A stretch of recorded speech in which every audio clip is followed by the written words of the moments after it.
안녕하세요. 영어책, 영어 필사책, 죽어도 살자, 그리고 따단! 부자의 111가지 생각하는 법, 저자 아우레오 베입니다. 하하, 드디어 책이 왔어요. 또 보여드리네요. 너무 예쁘지 않아요? 뿌듯하네요. 이거 편집이 제가 좀 아쉽기는 한데, 근데 받아보신 분들이 만족하다고 하시네요. 자, 부자 수업 26강 시작합니다.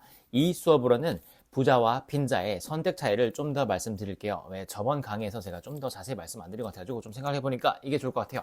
자, 빈자와 부자는 이런 선택 차이가 있습니다. 빈자는 성적을 중요시해요. 왜 눈앞에 바로 보이는 것들을 중요시하는 게 빈자의 특징이잖아요. 빈자는 인구의 대다수예요. 그런데 이 대다수 중에서도 예외가 나오잖아요. 그런 예외가 되시려면 이 생각하는 법을 바꾸시면 됩니다. 그게 바로 너무 당장의 것에 이렇게 좀 치중하지 않는 거예요. 좀 더 멀리 아직 보이지 않는 것들, 당장의 것, 그 이상을 바라보는 것, 그 이후를 바라보는 게 부자가 하는 생각하는 법입니다. 그래서 빈자는 당장의 성적에 목말라하고 성적을 내려고 입시학원에 가고 그렇게 해가지고 당장의 성적을 올리고 뭐 내신을 준비하려고 내신학원에 가고 이런 식으로 하는 게 빈자의 특징입니다. 이렇게 내신학원을 다니는 사람들이 어른이 되어서 행복한가요? 좋은 직장에 다니고 있나요? 자기 할 일을 잘하고 있나요? 부자인가요? 부자는 집 이외에 여유 자산이 뭐 10억, 20억 정도 있는 걸로 그걸로 이렇게 투자를 해가지고 점점 부를 불리는 분들이 부자라고 할 수 있겠죠. 그리고 1, 20억 가지고 부자라고 하기는 좀 애매해요.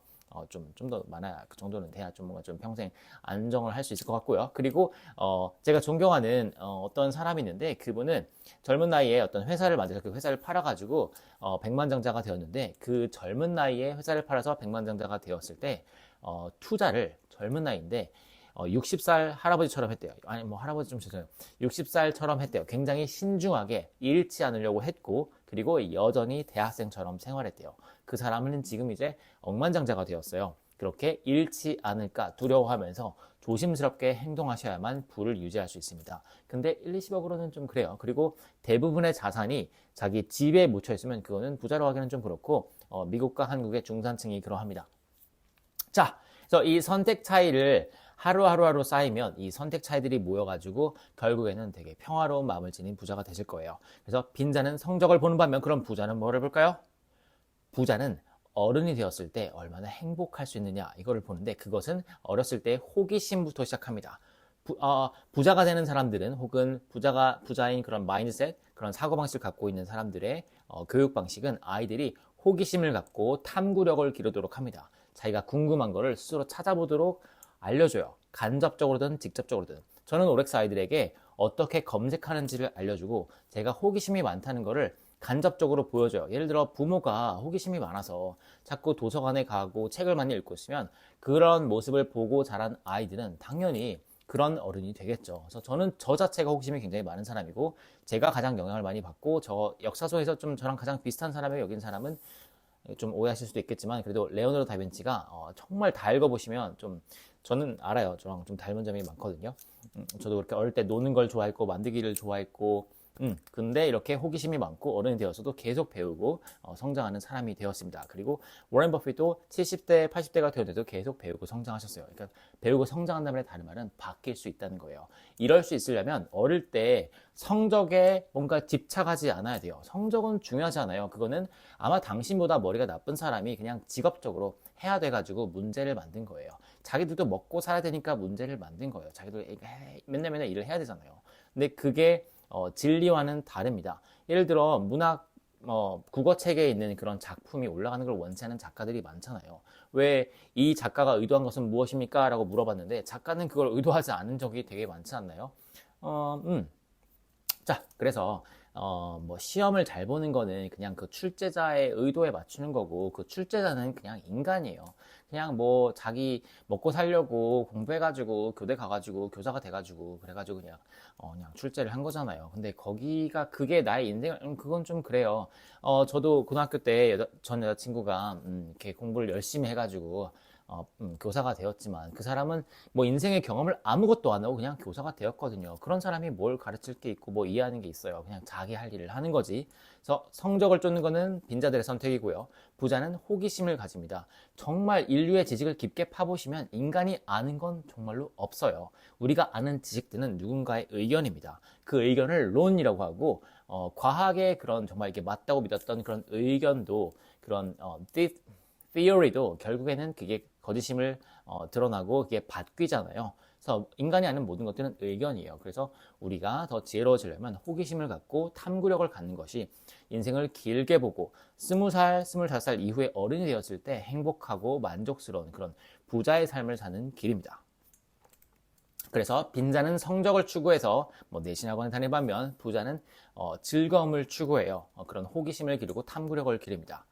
자, 그리고 빈자는 쾌락을 추구해요. 이 쾌락은 영어로 gratification이라고 하는 건데 이런 거예요. 기분이 너무 우울해. 그러면 콜라를 마셔요. 근데 그 콜라에는 설탕이 들어있어요. 바로 기분이 좋아져요. 그리고 카페인도 들어있어요. 그리고 또 기분이 좀 안 좋아. 그러면 초콜릿을 바로 먹어요. 그럼 바로 기분이 좋아져요. 근데 초콜릿을 먹는 사람의 33% 이상이 우울증을 겪는 사람이라고 제가 며칠 전에 그런 메디컬 페이퍼에서 읽었거든요. 저 우울하다고 할 걸 바로 이렇게 즉각 효과가 있는 것들을 하는 사람들은 당장의 것을 쫓는 사람들이고 그게 바로 빈자의 생각하는 방식입니다. 반면 부자는 쾌락이 아니라 기쁨을 추구해요. 그 기쁨을 뜻하는 영어 단어 joy는 영어에서 좀 큰 말이고 되게 깊은 의미가 있습니다. 기쁨의 쾌락을 먼저 예를 들게요. 쾌락을 예로 들면은 뭐 기분이 좀 그렇다고 해서 불안하다고 해서 담배를 피운다던가 울적하다고 술을 마시던가 아니면 술 마시는 분위기가 너무 좋아가지고 밤새도록 술 마시고 내일은 그냥 뭐 관리가 되던가. 들렸어요? 안 들렸나? 잠깐만요. 제 목소리 잘 들리죠? 자, 그렇다던가 저기 부자들은 저 기쁨을 추구하는데요. 그 기쁨의 이해는 가족과 의미 있는 시간을 보내고 내가 사랑하는 마음이 맞는 그런 친구들과 의미 있는 시간을 보내고 또 친구에게 그런 의미 있는 선물을 하고 또 뭐 제자가 있으시면 제자에게 받은 편지를 보시고 이렇게 눈물을 흘리시고 이런 것들이 기쁨입니다. 남을 도와주는 것이 더 큰 기쁨을 줘요. 자, 여기서 또 이어지면은 빈자들은 선택을 할 때 자신의 자존감을 채워주는 선택들을 합니다. 빈자는 자존감을 추구해요. 아니, 자존감이 아닙니다. 자존심을 추구해요. 그래서 뭔가 BMW니 벤츠 E클래스니 자기 능력도 안 되면서 그런 차를 사가지고 난 잘 나가지 이러고 뭔가 식당을 하는데 월 1억 매출인데 그 1억에서 나가고 다 나가고 나면 자기 남는 것도 없으면서 나 월 1억 매출이야 멋지지? 이딴 소리나 하고 근데 본인이 남는 건 없고 이런 허세스러운 사람들 그리고 안 되면서 이렇게 좀 비싼 가방 메고 이런 것들이 다 빈자들의 선택입니다. 겉을 되게 치중해요. 왜냐하면 속이 비었기 때문입니다. 겉을 채우는데 있어 보이는데 치중하면은 본인의 잔고는 굉장히 작아지잖아요. 근데 그거를 사더라도 그걸 알아보는 사람이 얼마나 됩니까? 그냥 본인의 뭔가 좀 불안하니까 그런 걸 사는 거잖아요. 내세울 게 없으니까. 그렇지만 우리나라에도 정말 존경스러운 속이 꽉 찬 분들 제가 뭐 몇 분 우리나라에 존경하는 분들이 계시는데 그분들을 보면 굉장히 수수한 삶을 삽니다. 아침에 내리는 그 커피의 커피 향에 만족을 느낀다던가 아내와의 뭐 좋은 관계에 만족을 느낀다던가 정말 마음이 잘 통하는 사람과의 그런 관계 그리고 저는 요즘 오렉스로 만들어진 이런 커뮤니티에서의 그런 행복감이 가장 기쁘고 또 이렇게 여전히 책을 쓸 수 있다는 것이 정말 기쁩니다. 이 책을 쓴 건 고통이지만 이게 정말 저에게 엄청 큰 행복을 줘요. 그래서 그게 바로 그거예요. 빈자는 자존심을 추구하고 부자는 행복을 추구합니다. 이 행복의 다른 말은 당신이 어떤 사람인지를 알고 무엇을 좋아하는지를 알고 그거를 만족시킬 수 있는 거예요. 예를 들어 어린아이들은 물건을 많이 사면 좋은 줄 알고 막 사드립니다. 저도 그랬었어요. 그래서 막 맥시멀리스트가 되죠. 그런데 어느 순간 깨달아요. 이거 물건이 다 의미가 없구나. 내가 나이 들어 죽을 때 되면은 이거 다 정리를 해야 되구나. 내가 이거를 버리지 않고 죽으면은 누군가가 나의 가족이나 아이들이 그거를 다 버려줘야 되잖아요. 그렇게 나온 물건이 또 살바토 문디였어요. 얼마 전에 6천억 원의 경매에 낙찰되었던 그런 그림도 누군가의 유산이었습니다. 그래서 물건을 쫓는 거에 그렇게 의미가 없다는 거를 저도 깨달은 지 얼마 안 되었어요. 그래서 저는 침대를 쓰는 걸 싫어해서 침대를 사지 않았고요.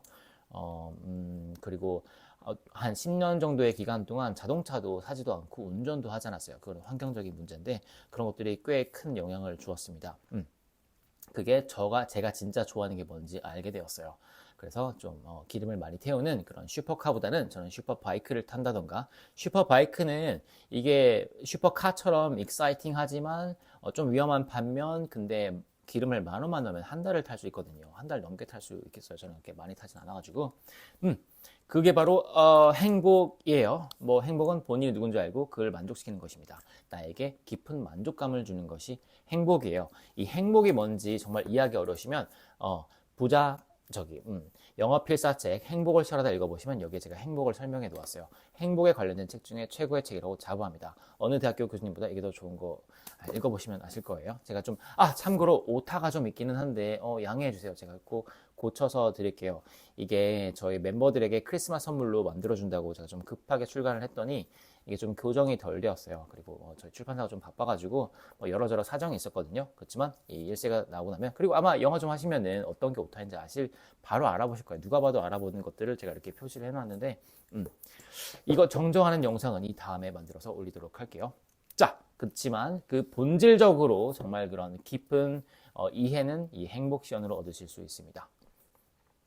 이거를 읽고 행복해진 분들이 꽤 많다고 저 연락을 많이 받고 있어요. 그러하고요.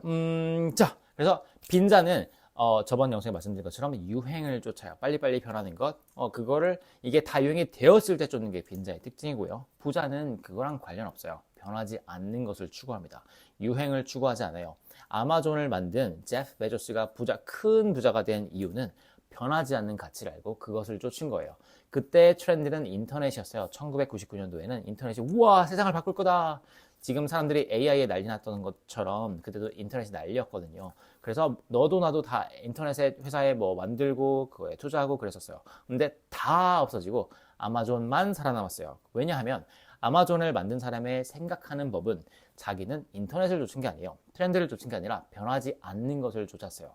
그게 바로 사람들은 지금이나 100년이 지나도 싸고 저렴한 걸 원할 것이다. 뭐 그런 거를 또 편리한 쇼핑을 원할 것이다. 그래서 고객을 만족시키면, 사람을 만족시키면, delight customers 하면은 잘 될 것이다. 이거는 워렌 버핏도 똑같은 말씀하십니다.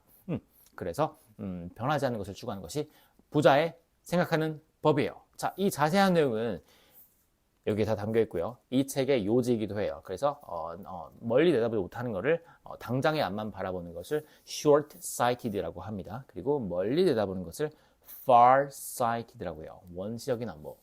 그래서 이 책에서 설명하는 이야기가 굉장히 많거든요.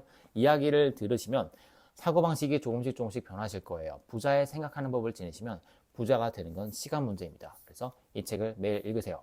다행히도 저희 고모도 연세가 지금 조금 되시는데 당신께서 말씀하시길 우둔하신 당신도 이 책 놓지 못하겠다고 하시더라고요. 책이 무겁지만 놓지 못하겠다 하시니 아마 도움이 되는 그런 이야기들인 것 같아요. 그러니까 흥미로운 이야기인 것 같아요. 한번 재밌게 읽으시고 삶을 바꾸시고 우리나라가 부자 나라로 거듭나는데 이 책이 큰 기여를 하기를 기도합니다. 저는 아우리오 배웠어요. 다음 부자 강의에서 부자 수업에서 뵙도록 하겠습니다. No worries.